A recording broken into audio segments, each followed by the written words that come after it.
Hey everyone, Rarity Dash here. Time for another Patreon-sponsored blind reaction. And this one comes to you courtesy of SA2K, who has requested that I react to another video from Super Eyepatch Wolf. This one is called The Impact of Dragon Ball Z, the series that changed everything. So yeah, more Super Eyepatch Wolf. This will be the fourth video from Super Eyepatch Wolf I've seen. You guys seem to like his content, which is cool because I like it too. I mean, he definitely has a real talent for explaining stuff and getting across the appeal that it has and the effect that it has on its fans. And all the videos I've seen from him have been just really well done and really well written, and just, yeah, I guess performed too. His delivery is really good, and you just can tell that what he's talking about really matters to him, and that's important. But this time we're moving on to a different topic. I mean, I guess we've covered One Piece thoroughly enough. And we had that wrestling one too. But now we're on to Dragon Ball Z, and that'll be interesting. Like the wrestling, that's something that I was at one point really into, but then it kind of just tapered out. Yeah, I stopped following the series before the end of Z, before the end of the Buu arc. I think there was like a hiatus that hit at one point during the Buu arc, and or saga, I think they officially call them. And I just didn't come back after the hiatus. I didn't really, it didn't interest me as much when it came back, so it just kind of lost me. And I haven't really been thinking much about Dragon Ball Z since, other than like the Bridge series. I watched that, definitely enjoyed that. It just isn't quite as, the draw isn't quite as there for me now. But that said, I still did put Dragon Ball Super on the last anime poll, and I would be willing to get back into it if you guys want me to do it for the channel. So I do still have, like, a... Dragon Ball is still very much in the possibility for something I get back to eventually. Yeah, definitely was a huge Dragon Ball Z fan when it was airing on TV. One of the first anime, if not the first anime that I was really into. So it does mean something to me, and that might make this video even more effective than the others so far. So let's get started and find out. Here we go. Everyone has that anime. The one that takes you from a place of not knowing anything about Japanese animation to one where you do. Okay. One that lets you know that the rules are different here, that these don't work the same way as Western cartoons. And for a lot of people, that anime was Dragon Ball. I mean, I guess it kind of was for me. Dragon Ball Z is without doubt one of the most influential properties on the planet. At 240 million volumes sold, it's the second most successful manga in history. After One Piece? Losing it only to a series it directly inspired. Yeah. But it's also the defining moment in shonen anime and manga. A series that shaped nearly everything that followed it, and to which every popular series today still owes a large debt. Dragon Ball Z's success and influence have been monumental and constant. I first encountered Dragon Ball Z nearly 2 decades ago. Yeah. Coming home and watching it every day after school was a massive part of my teenage years. These characters, their battles, their struggles, I was fascinated by it all. And the series left a mark on me in a way that no other show ever really has. It's because of Dragon Ball Z I started exercising. I took up martial arts and developed an interest in shonen anime in general, which eventually led me to I only did one of those things. Hakusho, Hajime no Ippo, and Hunter x Hunter. The experience of watching each I wouldn't trade for anything. Dragon Ball Z was such a big part of my life that I have my doubts if this channel would even exist at all without it. And to this day, I still have a fondness for the series I have for maybe only a handful of others. So, if you want a purely objective breakdown of this series, I am not the person to give it to. I'm not blind to the series' flaws. I don't think we want that anyway. Also not my goal here. Nostalgia is a huge part of what Dragon Ball Z is to me, and more than perhaps any other show, I cannot separate my feelings of it from what my life was like when I first viewed it. And so, this will be, even more so than any of my other videos, a nostalgia-gleaned personal look at what Dragon Ball Z is and was, both to me, its many fans, and the industry it defined. All right. Well, And that to do sounds I think sounds we good to need me. go back to the time that Dragon Ball Z first touched foreign shores. We need to go back to the 90s. Cool. The late 90s were a glorious era to be a young teenager who was first discovering your love of anime. Pokemon had been on television just long enough to climatize an audience at large to the idea that Japanese animation existed, and the success of the Sony PlayStation popularized Japanese role-playing games among a mainstream gaming audience, with generation-defining titles like Final Fantasy VII being the breakout hits of the system. And perhaps most importantly, the perforation of consumer-grade 56K modems meant that by the end I of was the into decade, the Final vast Fantasy before majority that. of households were now equipped to explore the internet, meaning niche interests Yeah? didn't need to Oh, be wow. quite so Wow. niche anymore. That, If you were so inclined, you yeah, could that's a connect with 90s your website anime for you. fans, give and receive recommendations, or in my case, spend days and days downloading AMVs set to Linkin Park. Okay. But even then, for a lot Why of not? people of that era, anime was still confined to Cowboy the Bebop. box art of games or obscure titles that would play on the barren TV slots that haunted the early hours of the morning.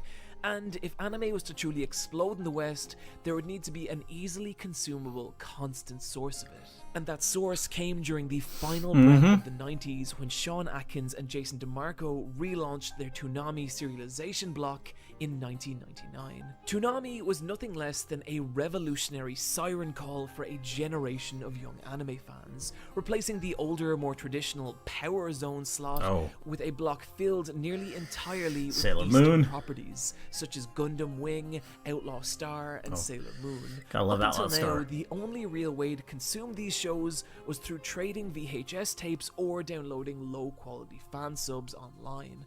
But now, anime was being broadcast directly into our living rooms, and it was mind-blowing. And at the center of this movement and Toonami's most popular show was Dragon Ball Z. Keep in mind that this was late 90s American television, where the most popular animated shows were family-friendly titles like Doug and Rugrats. Yeah. And by comparison, Pretty Dragon different, Ball yeah, Z I mean. was shocking. The show felt like a gateway into an entirely different world, a violent. And you did also have dark stuff like the place, one of Batman insanely animated series. powerful villains that committed genocide with barely a second thought, and horrific alternate futures where our entire cast of heroes, as well as the vast majority of the human race, had been wiped out by malevolent psychopathic androids. It was a series where people could suffer grave bodily injury and heroes could die. It felt like a show you shouldn't be watching, one that couldn't possibly be airing on children's television, and yet it was. It also felt bizarrely unknowable and even a little mysterious. Dragon Ball Z was of course based on the Akira Toriyama manga Dragon Ball, and what we know as Dragon Ball Z is actually just the latter 325 chapters of Dragon Ball. The Z was only added when the original anime was rebooted with a new staff. This rebooted anime was then localized first by Ocean Dubbing and then by Funimation, and this version that aired on Toonami in the late 90s and early 2000s.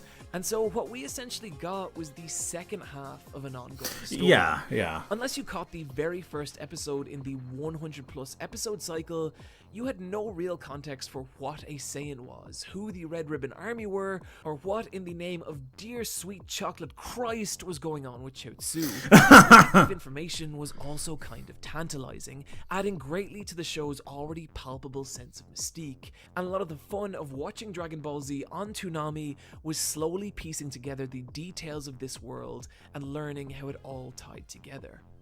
And when you did, what you got was the story of Goku and the Z Fighters, a group of supremely powerful martial artists who would have to defend the Earth from even more supremely powerful villains. Yeah. In battles that would play out as bombastic, violent showdowns. And these encounters were the centerpieces of Dragon Ball Z. The first thing that's going to hit anyone unfamiliar with Dragon Ball Z is the show's unrelenting focus on combat and action scenes. Go to any random episode or chapter chapter, and you'll likely find two overly muscled men beating the soul out of one Yeah, another. yeah, I mean... Or, very occasionally, a slightly muscled girl. Very occasionally. So much 18. The nature and scale of the combat that was so fresh and exciting. Characters could fly, had the strength and durability to both punch and be punched through mountains, as well as the ability to let off massive, planet-shaking energy blasts. And in the process of these catastrophic showdowns, entire countrysides would be torn apart. Yeah. And cities would buckle and burst under the strain of attacks that could be measured on a galactic scale. It was violent, it was destructive, and it was deeply cathartic. It was easy to get lost in the sheer chaos of it. Whatever problems you had, whatever difficult realities you faced, it all faded away in the blistering light of such raw, destructive escapism. And this was one of the main qualities that made the show stand out against a sea of its more everyday Western counterparts. And this aspect was only heightened by the very specific way the show handled its villains.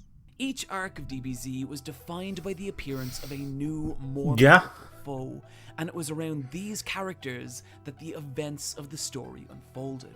What's interesting about how Dragon Ball Z uses its villains is how dramatically differently they were framed compared to the standard villains that were popular in both Western and Eastern children's media of the time. Most children's entertainment of this era was structured to be highly episodic, with entire plot lines developing and concluding in a single episode. And so if there was a villain, they were usually designed to be introduced, fought, and defeated in the same 22 minutes. That doesn't look ridiculous. For decades, this was how children's television worked, clinging rigorously to the monster of the week formula, as seen in shows like the Teenage Mutant Ninja Turtles, He-Man, and Thundercats. This kind of villain had actually been around even longer on Japanese television, coming to prominence in the mid-70s with classic Sentai shows like Kamen Rider, and eventually permeated its way into the power-obsessed anime and manga of the 80s, where underpowered disposable villains were routinely obliterated by hyper-powerful heroes like Kenshiro. The advantage of these disposable, replaceable bad guys was that it was a simple, repeatable, episodic formula. Oh, wow. One that wouldn't alienate new viewers, but would constantly introduce new opportunities for merchandise, while also consistently framing our heroes in the most powerful and victorious possible light. But then came the villains of Dragon Ball Z. Ultra-powerful, near-invincible demigods, beings whose mere existence was so cataclysmic that they would dominate entire story arcs, committing atrocities on a mass scale and forcing our heroes into tense, desperate battles, where survival seemed unlikely and victory felt impossible. No longer monsters of the week, these were just monsters, routinely and soundly defeating our heroes, ones that shattered the 22-minute structure and planted their feet deep in the story, staying there for dozens and dozens of episodes, during which the entire plot would center solely around their existence. The story framed these villains in a way that made them feel so dominant and powerful that the idea of their defeat seemed genuinely impossible. But this created an exhilarating tension, as you really felt every blow, every energy blast as our heroes inched our way forward in the face of such monstrously overwhelming odds. So when victory did occur, it felt profound and earned. One of the reasons Goku's victory over Frieza feels so monumental is that at this point in the story, you've watched Frieza decimate our heroes for dozens of episodes, defeating Nail, Gohan, Piccolo, Vegeta, Krillin. In a climate where 22-minute villains reign supreme, Frieza felt like nothing less than a god. And watching Goku putting everything he had into battling Frieza, it was pretty great. Surpassing him, it was nothing short of inspirational. It really felt like this character had gone through a monumentally punishing ordeal and somehow come out the other end and survived. This aspect of Dragon Ball Z is one of the main qualities that would come to define what shonen battle manga is, and be echoed in many classic arcs that followed throughout the years. One Piece's Enies Lobby, Yu Yu Hakusho's Dark Tournament Saga, Hunter x Hunter's Chimera Ant arc. These are some of the greatest arcs in shonen history, and each one uses the same fundamental villain-centric structure that was defined and popularized in Dragon Ball Z. With everything we've talked about up until now, definitely, it could be quite easy to definitely boil influential. Dragon Ball Z down as a consecutive series of one-on-one fights. And you know what? It totally was. All of Dragon Ball Z's major plot points center around the idea of combat. Yeah. But I also don't view that as an objective flaw either. And the reason for that is that these characters are all written around the concept of fighting. And to explain what I mean here, let's take a little look at this scene from early on in the Android saga.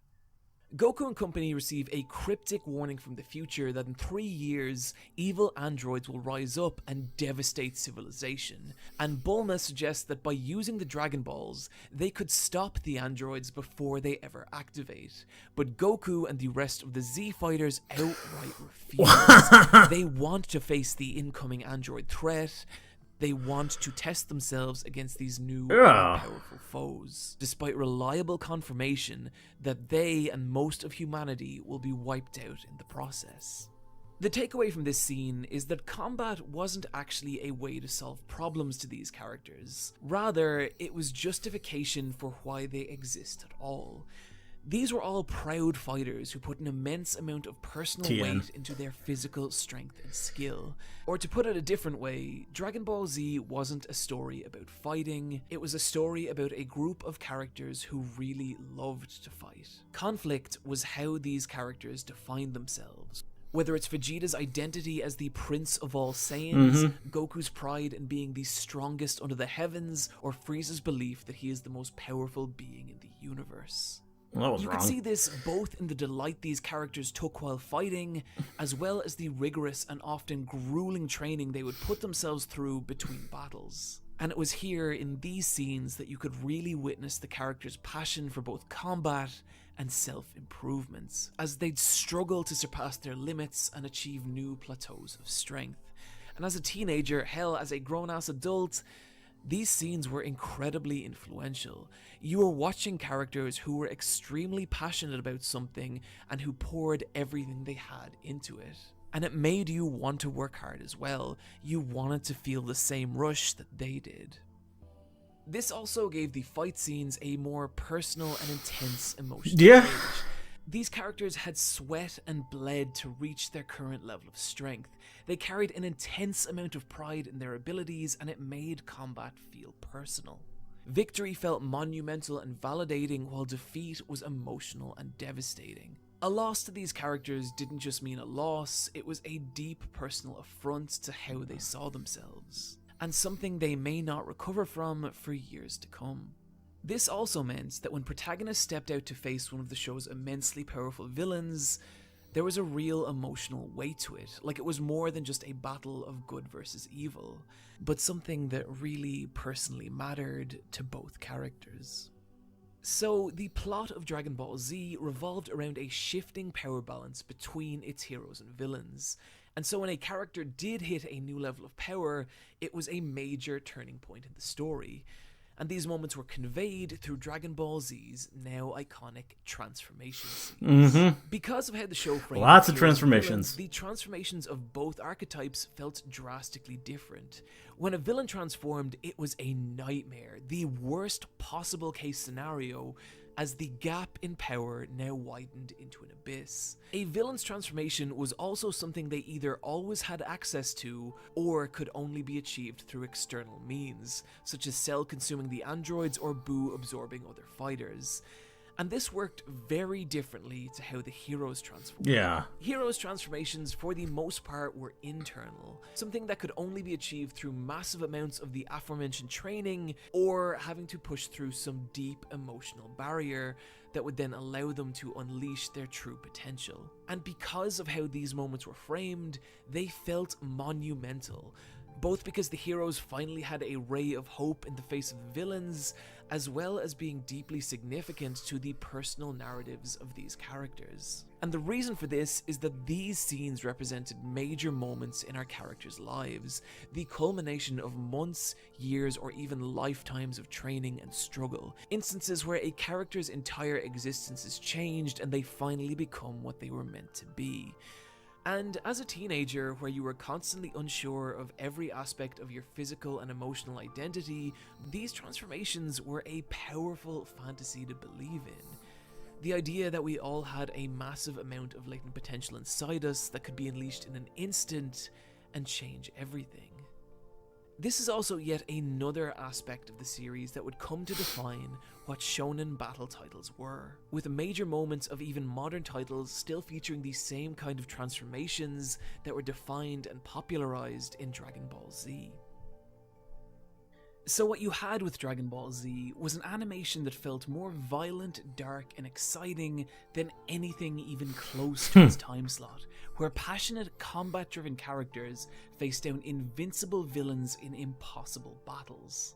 To a Western teenager who was raised on the family-friendly cartoons of this era, the concepts being introduced by Dragon Ball Z were not only fresh but mind-blowing, and the reason the show shook the West like it did, and created a generation of young anime fans hungry to discover more series like it. I should note that at this point I've mainly been talking about Dragon Ball Z from a mostly Western perspective, but in Japan, unlike the West, it was the manga that came first. The manga is probably the purest way to experience Dragon Ball Z, as well as being brilliant in some ways that only manga really can. But given the scope and length of this video, I think to do that topic justice, we need to return to it another day. What I would like to concentrate on, though, is the production of the anime, and in particular, some of the aspects it both added to and changed about the original manga. Okay. And to be clear, Filler. I'm talking about the original 291 episode version that aired on Toonami way back when, and not the 167 episode recut Dragon Ball Z Kai that released in 2008. But more on Kai in a little bit. The reason the anime of Dragon Ball Z 161, that's still pretty long. And not just a continuation, Still a pretty long was anime. the addition of two new key staff members, Kozo Morishita as director and Takao Koyama as writer, both of whom contributed a great deal to shaping the look and feel of the anime. The reason Morishita was brought on board was that Kazuhiko Torishima, the former editor of the series, was dissatisfied with how the anime of Dragon Ball looked, feeling that it was failing to capture the more serious tone of the manga. And so Morishita was brought on board at the launch of Z, starting at the Raditz Saga. And what's cool is you can actually see the look of the anime evolve and shift over the course of its run, with the Raditz Saga still having a lot of the soft and imprecise line work that was inherent to the original, all the way up to the finely honed, razor-sharp drawings of the Buu Saga, and I really love how the show looks at this point. There's a real energy and solidity to how these characters move. Morishita was also the one responsible for a lot of the more interesting art direction in Z. He wasn't afraid to take a scene from the manga and drench it in a searing neon color palette, and it gave a lot of the fight scenes this unrestrained, nearly surreal Yeah, edge. that's Morishita pretty would smart. also drastically increase the level of destruction and chaos of these fights, adding in brand new stages and taking the time to animate and accentuate the damage to the surroundings, which really helped communicate the magnitude of these battles. Yeah. And it was little touches like this that gave some of the story's biggest moments a far more grandiose and even emotional impact than they had in the original manga. As for Koyama, he was not only the screenwriter of the show, but he also wrote the first 13 Dragon Ball Z movies. Oh, wow. And was the creator of popular, technically non-canon characters like Broly and Cooler. He also wrote a rare Dragon Ball Z side manga called Prince Vegeta, a supplementary comic illustrated by Minoru Maeda that fleshed out Vegeta's backstory and early life. And to this day, you can still see him giving interviews arguing that Broly could kick anyone's ass in Super. I bring all this up because I think it shows one thing. Koyama was extremely passionate about these characters, and you could see this especially in the additional scenes he'd add to the show, which he'd use to flesh out these characters, their relationships and backstories. Take this scene from Trunks' battle with Cell. In the manga, Cell basically just curb stomps the young Saiyan, but in the anime, the scene is given some much needed weight and context by fleshing out both fighters' stories with individual flashback scenes. The first is Trunks explaining the hardships he had to endure in the android-ravaged future, including an especially tragic sequence where we actually watch the Z fighters one by one being hunted down and wiped out by the androids. And I really love this scene because it really helps communicate just how dire Trunks' future was. But then Cell too shares his story, how he awoke in the distant timeline after the androids and Z fighters had wiped each other out and found himself trapped and alone in the broken future, unable to evolve without his android counterparts. It's a minor moment, but it does add an ever so slight air of sympathy for Cell, as just like Trunks, he had to endure a ruined future and find his way back to the past. And as a result, even though the fight itself isn't especially memorable, the way the characters' narratives are intertwined through their backstories forms an odd kind of connection between the two. It makes them both feel like they've really been through a lot to bring them to this point, giving the encounter some much needed emotional context. And this is what Koyama brought to Dragon Ball Z. More flashbacks, more emotion, more Piccolo and Gohan slowly forming the cutest friendship on the planet, more Vegeta being sad in the rain, just more of these characters and who they were. There were also other aspects that contributed to the show's success, and particularly in the West, one of which was Bruce Faulkner's incredible soundtrack, which underlaid many of the show's scenes with a deliciously dark synthetic audio flavor, while also bringing a good degree of heart to some of its more poignant moments. And likewise with a lot of the voice work, some of which was incredible. In particular, the performance of Christopher Sabat, who voiced both Piccolo and Vegeta. And just listen to the emotion he brings to this scene as Piccolo begs Goku to stop the fight between Gohan and Cell. Do you want to know what he's thinking? He's not thinking about strength or about competition. He's wondering why his father is standing there, letting him die. And so your son may be the most powerful person in the world, but he's also a scared 11-year-old boy. I mention all these individuals because Goku's while the face manga there is brilliant and singular, many people were responsible for the success of the Dragon Ball Z anime, and considering that's the version that brought the series to a global audience, I felt like they deserved some credit here.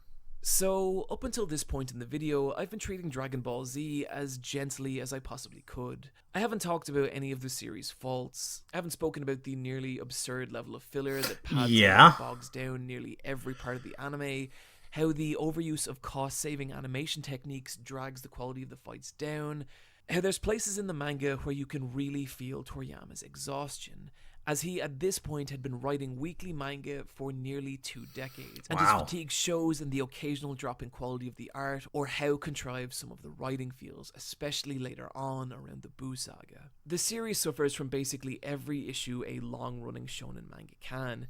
Power creep, and underutilized supporting cast, the Piccolo effect. These were all problems that I didn't see as a teenager, but now, years later, they're impossible for me to ignore. And even outside those criticisms, it's hard not to see now how other shows have taken the foundation Dragon Ball Z laid out and built upon it.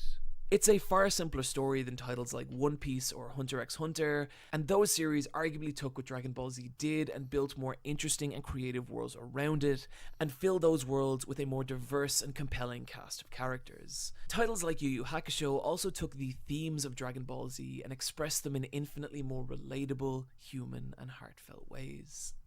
And so, the truth is, I don't really know what it is for a person in 2018 to come to Dragon Ball Z for the first time. As much as I love the series, I find it difficult to recommend anybody 291 episodes of anything. And while Kai certainly makes that a lot more digestible, that's the problem with One Piece. It's not the version of the show I grew up with. Having dropped the 3 times that long. Bruce Faulkner soundtrack and cutting a lot of the additional scenes, including the 2 mentioned above, and rewriting a lot of Koyama's dialogue to better match the manga, and in the process, losing a lot of the subtlety and nuance, as well as a host of other minor nitpicks that I'm sure very few people but me will actually care about. And even then, for me personally, I don't know that I'm ever going to go back and rewatch Dragon Ball Z in its entirety. I don't know that I'll ever be at a place in my life again where I'd have the time or desire to make that possible. But in a way, I think that's okay. Yeah. Because I'm not going to rewatch it either. I mean, if you guys want me to get into Super, I'll probably read the manga to get refreshed. And so, it only feels right to end this video with the part of Dragon Ball Z that stayed with me the longest, and the character that affected me the most. Huh? Vegeta enters Dragon Ball Z story Yeah, as Vegeta. the main villain of its second arc. Vegeta's a good Born one. Warrior prince to the Saiyan A lot to get race, into. Vegeta's combat capabilities excelled from an early age, fighting and winning alongside his father, King Vegeta. Defining his identity by his ferocity and strength, declaring himself the elite of the elite, the prince of all Saiyans. These times would not last, however, as one day, Vegeta watches his father defeated by the malicious space warlord Frieza, who takes Vegeta as an indentured servant in exchange for sparing his life, his father, and his people, only to go back on that agreement later, as Frieza destroys the Saiyan home planet and wiping out nearly the entire race. Vegeta, now one of only 4 remaining Saiyans, continues to battle under Frieza in the hopes of becoming one day powerful enough to rise up and defeat him, during which time he suffers a humiliating defeat on Earth at the hands of Goku, a low-born Saiyan commoner. After much hardship, the day finally comes when Vegeta believes he has finally ascended to the level of the legendary Super Saiyan and faces off against Frieza, only to be crushed under the heel of the invincible warlord, and then watches in disgrace as Goku did what he never could, becoming a Super Saiyan and finally bringing an end to Frieza's reign. Vegeta, now without purpose or direction, goes to live on Earth, and trains relentlessly in order to surpass his rival and escape the shadow that Goku has cast. But as time marches on, he finds himself slowly becoming a reluctant ally both to Goku and the people of Earth. The years go by, and Vegeta awakens one day to a Bulma helps life that happen. he no longer recognizes. He now has a human wife and Yeah. a half-Saiyan child, whom he's actually grown to care for. During which time, the warrior prince he once was has started to feel like a distant memory. This realization awakens within Vegeta a deep anger. How could the prince of all Saiyans be reduced to the common life of a family man? And in that anger, he trades his soul for the acquisition of greater power, and turns on his former allies, attacking and killing a crowd of innocent people in a bid to drag Goku into one final, terrible fight. These actions would bring about the rise of Majin Buu, an invincible monster that would wreak havoc across the Earth. And so Vegeta, faced with the destruction he has now wrought, takes his son into his arms and hugs him for the first time, before sending him away and stepping out to face the monster once again, and in the first selfless act of his existence, gives his life in one final brilliant attack. Like every character in Dragon Ball Z, death would only prove temporary for him, Yeah. and he'd later return to aid Goku in the final battle against Buu, finally letting go of his pride and accepting Goku as both an ally and a friend. Vegeta's story hit me so hard in my younger years, and I'd be lying if I said that ever stopped being the case. And the reason for that is that despite all his strength, despite the fact that he existed in a universe of explosive spectacle and superpowered showdowns, he still felt so real and flawed. Someone with an intense amount of both pride and self-loathing who would measure themselves against everyone around them. A person who would make disastrous self-destructive decisions and suffer crushing defeat after crushing defeat.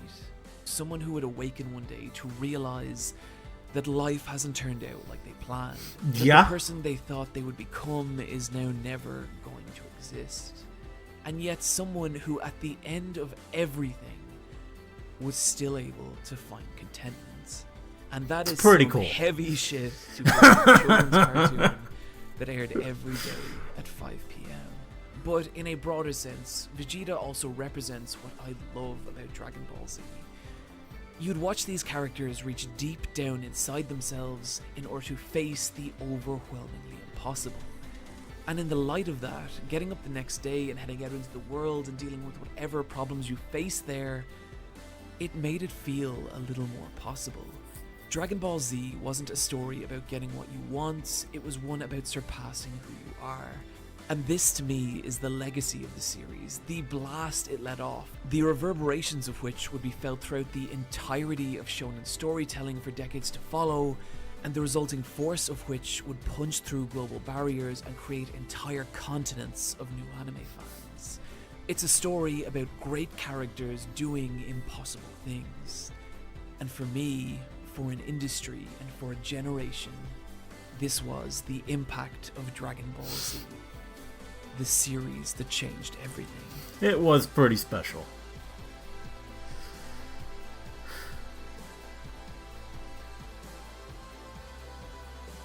Friends, thank you once again for joining me today. I apologize if the wait for this video was a little longer than usual. This one took some doing. I do have a little announcement to make, and that is that Crunchyroll were kind enough to invite me as a guest to their 2017 Anime Award Show Well, that's in LA cool. on Saturday the 24th of February. So do spread the word, as it's a great chance to get your favorite shows some much needed exposure.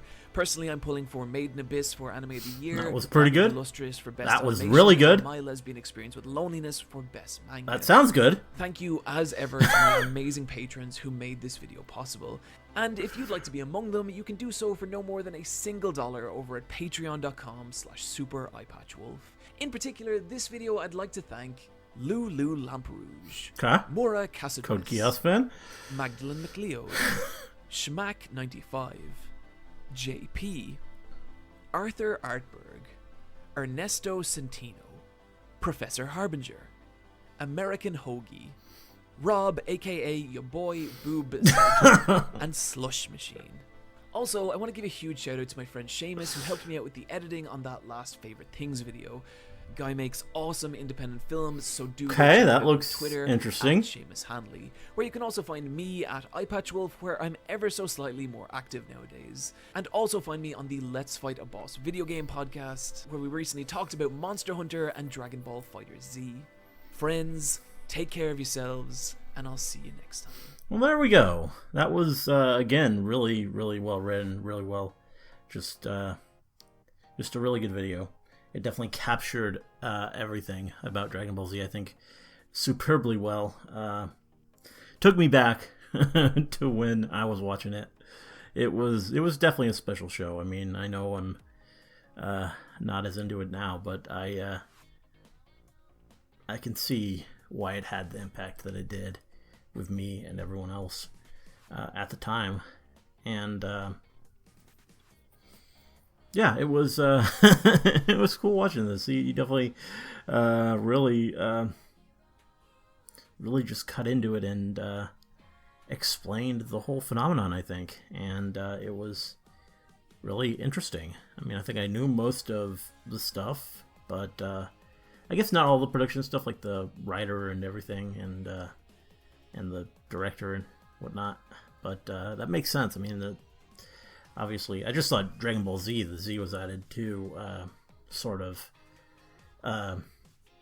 signify the change, that it was post time skip and all that. But I guess there was a bit more to it. And yeah, I don't know. Yeah, this was cool. Dragon Ball. Maybe one day I will go back to it for Super. That depends on you guys, though. Anyway, hope you enjoyed the reaction. Let me know if you did, and see you in the next one.